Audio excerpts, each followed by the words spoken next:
So, ayan na guys, igisa na nato ang mga lamas para sa atong chicken curry. So, ayan na, ilunod na po nato sunod ang chicken.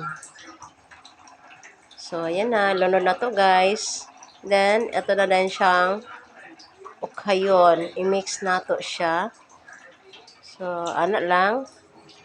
Then, pagkatapos, lagyan natin ng pampalasa. So, yung pampalasa ko guys, magic sarap at saka bitchin.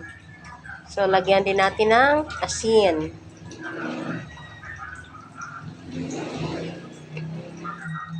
Then, i-mix lang.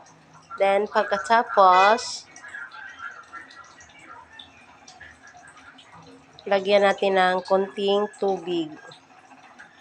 Para ano lang siya guys, pampaluto sa chicken. So, ayan na. Lagyan na natin ng tuno. Then, tapos ko nang nilagyan ng ano guys, curry powder.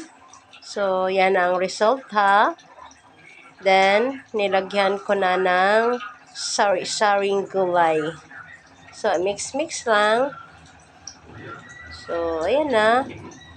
Antayin na lang nating mabukal yan.